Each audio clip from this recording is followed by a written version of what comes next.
आप सभी का स्वागत है आपके अपने परिवार प्लेटफॉर्म ऑफ स्टडी पे। फ्रेंड्स, ये elementary knowledge petrol diesel engine का एमसीक्यू का वीडियो है और ये निचोड़ है पूरा। समझ लीजिए एग्जाम आपका 1 तारीख को एग्जाम है, उससे पहले ये इतने इंपॉर्टेंट क्वेश्चन मैं आपको कराने जा रहा हूँ जो आपको यूट्यूब पे कहीं देखने को नहीं मिलेंगे। मैं आपके लिए बहुत सिलेक्टेड क्वेश्चन लेके आया हूँ, इसलिए इन 3 क्वेश्चन को मेरी आपसे रिक्वेस्ट जरूर आप याद कर लीजिएगा, दिमाग में बैठा लीजिएगा जैसे भी, लेकिन रट लीजिएगा 30 के 30 क्वेश्चन। ठीक है ना। और ये बहुत इंपॉर्टेंट क्वेश्चन होने वाला है, बहुत इंपॉर्टेंट सेशन होने वाला है आपके लिए, तो इस वीडियो को पूरा जरूर देखिएगा। ठीक है। अब एग्जाम की घड़ी तो आई गई है सर पे, तो जितना हो सके मैं अपने आपसे अपनी तरफ दे ही रहा हूँ कंटेंट आपको, और जितना आप उस चीज़ को लाभ ले सकते हैं वो आपके ऊपर डिपेंड करता है आप कितना उसका लाभ आप ले पा रहे हैं। ठीक है ना।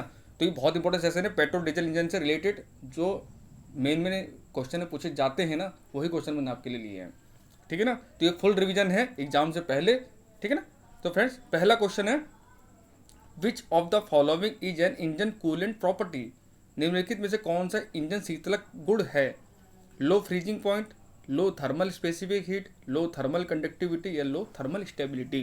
तो फ्रेंड देखो, कूलेंट है तो उसका आप देखिए ऑप्शन देखिए, निम्न हिमांक होना चाहिए, या कम तापी विशिष्ट ऊष्मा होना चाहिए, या कम तापी चालकता होना चाहिए, या कम तापी स्थिरता होना चाहिए। कूलेंट का काम क्या है? हीट को एब्जॉर्व करना, इंजन को कूल करना। ठीक है ना। तो देखो हीट वाला जो हमारे पॉइंट है, तो ये तो इसका एक गुण नहीं हो सकता है ना। इज इंजन कूलेंट प्रॉपर्टी क्या है? Low freezing point. अगर ठंडी जगह पर तो जमना नहीं चाहिए कूलेंट, अगर कूलेंट जम जाएगा, अगर जैसे ठंड पड़ी कूलेंट अगर जम गया ट्रक के अंदर, तो इंजन तो हमारा कूल हो ही नहीं पाएगा, उससे तो बहुत ज़्यादा दिक्कत हो जाएगी हमको। तो इसका मेन क्या है? इसका निम्न हिमांक होना चाहिए, लो फ्रीजिंग पॉइंट होना चाहिए उसका। Option number A. अगला सवाल है, the time before which the valve open is called. जिस समय से पहले वाल्व खोला जाता है उसे क्या कहा जाता है? क्या कहा जाता है? उसको कहा जाता है friends valve lead. Option number C. अगला सवाल है, compression ratio of a petrol engine. Petrol engine का संपीड़न अनुपात कितना होता है? 16:1, 8:1, 24:1 या 30:1? ये फ्रेंड बहुत ज़्यादा इंपॉर्टेंट सवाल है। हालांकि 30 के 30 सारे सवाल इंपॉर्टेंट, लेकिन उसमें भी बहुत ज़्यादा इंपॉर्टेंट है ये। तो जो पेट्रोल का जो कंप्रेशन रेशियो होता है वो होता है 8:1। Option number B. अगला सवाल है, दो पहिया इंजन का सिलेंडर ब्लॉक आमतौर पर किस सामग्री से बना होता है? दो पहिया वाहन जो बाइक वगैरह होती है, उसका जो सिलेंडर ब्लॉक है वो किसका बना होता है? लोहा का, कच्चा लोहा का, एल्यूमिनियम का, या कच्चा लोहा एल्यूमिनियम का? तो फ्रेंड जो सिलेंडर ब्लॉक होता है टू व्हीलर का, वो होता है आपका एक तो कास्ट आयरन का और एल्यूमिनियम का। तो राइट आंसर होगा हमारा option number D, both B और सी। अगला सवाल है, ring expander tool is use for fitting है। रिंग एक्सपेंडर टूल का उपयोग डैश को फिट करने के लिए किया जाता है। किसको? पिस्टन रिंग को, क्रैंक शाफ्ट को, कनेक्टिंग रॉड को, या नन ऑफ दीज? तो फ्रेंड जो रिंग एक्सपेंडर टूल जो होता है इसका काम होता है किसको फिट करने के लिए? पिस्टन रिंग को। ऑप्शन नंबर होगा ए। अगला सवाल है, कंप्रेशन स्ट्रोक के समुचित कार्य के लिए पिस्टन में कितने कंप्रेसर रिंग लगाए जाते हैं? यानी how many compression rings are fitted in a piston for proper functioning of a compression stroke. तो कंप्रेसर स्ट्रोक के प्रॉपर फिटिंग के लिए कितने लगाए जाते हैं कंप्रेसर रिंग? टोटल तो 2 रिंग लगाए जाते हैं। Option number A. अगला सवाल है, which of the following is not a property of A lubricant. निम्नलिखित में से कौन सा स्नेह का गुण नहीं है? तो फ्रेंड्स सब जानते हैं स्नेह का काम क्या होता है? फ्रिक्शन से बचाव करना मशीन का, कि फ्रिक्शन कम से कम हो जिससे हमारी मशीन लंबे टाइम तक हमारी चले। ठीक है ना। अगर फ्रिक्शन ज़्यादा होगा तो जल्दी खींचेंगे कल पूरे, तो आपको ज़्यादा मेंटेनेंस आपको कराना पड़ेगा। तो लुब्रिकेंट कौन सा प्रॉपर्टी नहीं होता है? देखो फ्लैश पॉइंट होता है इसका, फायर पॉइंट भी होता है, पुअर पॉइंट भी होता है, लेकिन एस पॉइंट नहीं होता है, यानी राख बिंदु कुछ नहीं होता है। Option number 4। अगला सवाल है, a turbo charger is driven by whom. Turbo charger किसके द्वारा संचालित होता है? क्रैंक पुल्ली के द्वारा, कैम शाफ्ट के द्वारा, गियर बॉक्स के द्वारा, या एग्जॉस्ट गैस प्रेशर के द्वारा? तो फ्रेंड जो टर्बो चार्जर होता है ये किसके द्वारा होता है? ये चलता है निकास गैस दबाव यानी एग्जॉस्ट गैस प्रेशर के द्वारा। Option number 4। अगला सवाल है, quantity of fuel and it's timing it's control by. यानी ईंधन की मात्रा और उसका समय किसके द्वारा नियंत्रित किया जाता है? फीड पंप के द्वारा, फ्यूल इंजेक्टर पंप के द्वारा, ऑयल पंप के द्वारा, या नन ऑफ दी? तो फ्रेंड्स फ्यूल कितनी क्वांटिटी इंजन को देनी है, कितना कंबशन कराना है और कितने टाइम देना है, इसका निर्धारण कौन करता है? इसका निर्धारण करता है एफआईपी यानी fuel injector pump. Option number 2। अगला सवाल है, a secondary filter of A diesel fuel system is made by which material. यानी इंजन ईंधन प्रणाली का द्वितीयक फिल्टर की सामग्री बनाया जाता है? तो फ्रेंड जो द्वितीयक सील होता है आपका ये बना होता है पेपर का। राइट आंसर होगा ऑप्शन नंबर 3। अगला सवाल है, which type of starting system needs compressed air. किस प्रकार के स्टार्टिंग सिस्टम को संपीड़ित हवा की आवश्यकता होती है? Air starting matter, electric starting matter, manual starting matter, none of this. तो फ्रेंड जैसी बात है, अगर एयर की बात कर रहा है तो एयर वाली ही मेथड होगी। तो राइट आंसर होगा ऑप्शन नंबर फर्स्ट। अगला सवाल है, which type of regulator is used in an alternator. Alternator में किस प्रकार के रेगुलेटर का उपयोग किया जाता है? Open type, charging regulator, sealed regulator या नन ऑफ दीज। तो फ्रेंड इसमें जो यूज किया जाता है वो क्या था? सील्ड रेगुलेटर का। राइट आंसर होगा ऑप्शन नंबर थर्ड। अगला सवाल है, the distance between the centre of front and rear wheels from side view is. यानी पार्श्व दृष्टि से आगे और पीछे के पहियों के केंद्र के बीच की दूरी क्या कहलाती है? व्हील ट्रैक, फ्रंट ओवरहंग, रियर ओवरहंग या व्हील बेज। तो फ्रेंड्स इस दूरी को कहा जाता है ये आपका व्हील बेज। Option number 4। अगला सवाल है, inline engine gives better balancing and more uniform. क्या देगा मोर यूनिफॉर्म आपको? तो इनलाइन इंजन बेहतर संतुलन तो देते हैं, साथ में एक रूपता क्या देते हैं आपको? स्पीड देंगे, टॉर्क देंगे, एनर्जी देंगे, एफिशिएंसी देंगे। तो फ्रेंड्स ये आपको देंगे टॉर्क। Option number second. अगला सवाल है, during the compression stroke in 4 stroke cycle engine. 4 stroke engine चक्र में संपीड़न दौरान क्या होता है? दोनों वाल्व बंद हो जाते हैं, दोनों वाल्व खुले रहते हैं, या इनलेट खुला रहता है निकास बंद रहता है, या निकास खुला रहता है इनलेट बंद होता है। तो फ्रेंड 4 स्ट्रोक इंजन जब मैंने को पढ़ाया तो ये चीज़ें मैंने बहुत अच्छे से आपको पढ़ाई थी डिटेल में, ठीक है ना।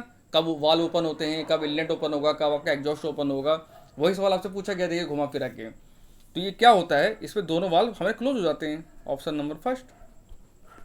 अगला सवाल है, open and closing of valves in relation to piston movement is called. Piston गति के संबंध में वाल्वों का खुलना और बंद होना क्या कहलाता है? Valve lapping, valve releasing, valve timing है, नन ऑफ दिस। तो क्या होगा? टाइम से खोलना, टाइम से बंद करना, टाइम की बात हो रही है ना यहाँ पे। टाइमिंग का काम चल रहा है वाल्व का। तो राइट आंसर होगा वाल्व टाइमिंग यानी वाल्व समय। Option number third. अगला सवाल है, the firing order of A 4 cylinder engine is. 4 cylinder engine का फायरिंग क्रम क्या होता है? मोस्ट इंपॉर्टेंट सवाल। तो आपको याद रखना है 1 3 4 2। राइट आंसर होगा ऑप्शन नंबर फर्स्ट, ठीक है ना। अगला सवाल है, the specific gravity of diesel. Diesel का विशिष्ट गुरुत्व कितना होता है? 0.5, 0.84, 0.60 या 1.05। तो फ्रेंड जो डीजल का स्पेसिफिक ग्रेविटी होती है वो होती है 0.84।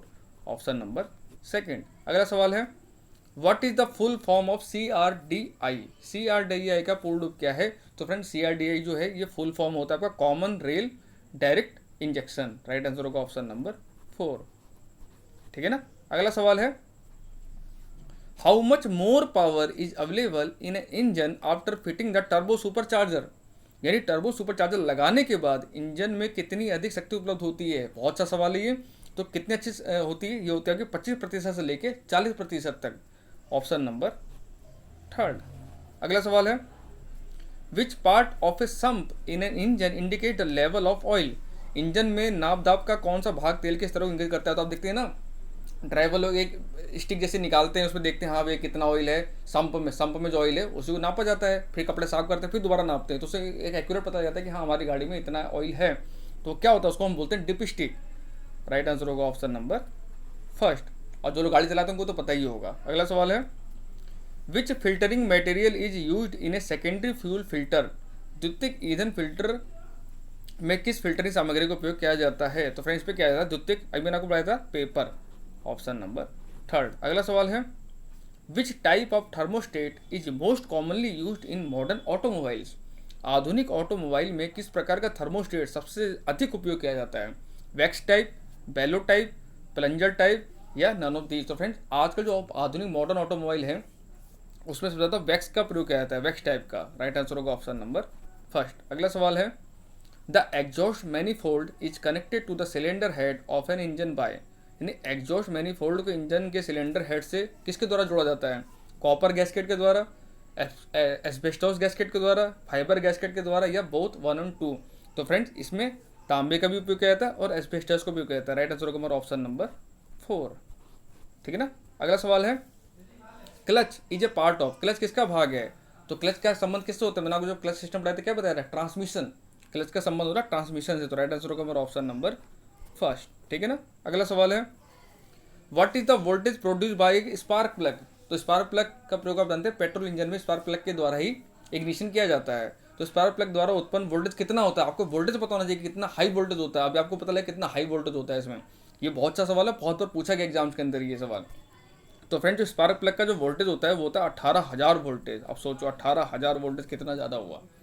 अगला सवाल है which type of EGR system use engine vacuum to operate the EGR valve. तो फ्रेंड्स EGR वाल्व इसका राइट आंसर आपका है वैक्यूम कंट्रोल, ऑप्शन नंबर 4, ठीक है ना। अगला सवाल है ईंधन फीड प्रणाली में एयर लॉक को निम्नलिखित में से किसके उपयोग से हटाया जाता है। यानी an air lock in a fuel feed system is removed by using which of the following, oil pump, water pump, priming pump या नॉन ऑफ द। फ्रेंड इसका प्रयोग किया जाता है प्राइमिंग पंप का। राइट आंसर होगा ऑप्शन नंबर 3। अगला सवाल है what is the full form of EDC। तो जो ऑटोमोबाइल फील्ड से हैं या जो गाड़ी चलाते हैं या जिन्होंने ऑटोमोबाइल कंपनी काम किया होगा ना, उनको EDC का मतलब बहुत अच्छे से पता होगा। तो EDC का मतलब होता है इलेक्ट्रॉनिक डीजल कंट्रोल, ठीक है ना। तो राइट आंसर होगा हमारा ऑप्शन नंबर 1, ठीक है ना। आपको ऑप्शन ऐसे ही मिलेंगे एग्जाम में। ये वही मैंने जितने ऑप्शन उठाए ना, ये अभी तक कुछ नहीं मैंने बनाया, ये सारे क्वेश्चन मैंने एग्जाम से उठाए हैं जो एग्जाम में पूछे जाते हैं। आज का जो सिनेरियो बना हुआ है डीजल मैकेनिक का, ठीक है ना। अगला सवाल है which of the following engine responsible of valve operation. इन निम्नलिखित में से कौन से इंजन वाल्व संचालन के लिए जिम्मेदार हैं। तो फ्रेंड इंजन वाल्व के लिए क्या है, कैम शाफ्ट होता है हमारा। राइट आंसर होगा कैम शाफ्ट, ऑप्शन नंबर 3। तो फ्रेंड थैंक्स फॉर वॉचिंग। ये 30 की 30 क्वेश्चन बहुत ज़्यादा इंपॉर्टेंट है, इनको जरूर नोट्स बना लीजिएगा और पेपर देने पर जरूर इन क्वेश्चन नज़र मार लीजिएगा, ठीक है ना। मेरी तरफ जितना हो सकता है मैंने आपको दिया है, अब आपका काम है उसको रिवीजन करना। मैक्सिमम आप रिवीजन कीजिए, अब नया तो कमी पड़ी, मैक्सिमम रिवीजन ही अब कीजिए और पेपर को अच्छे से दीजिए। डरने घबराने की जरूरत बिल्कुल नहीं है आपको। अगर आपकी तैयारी अच्छी है तो सिलेक्शन पक्का आपका होगा, ठीक है ना। तो मिलते हैं आपसे कल नेक्स्ट वीडियो में।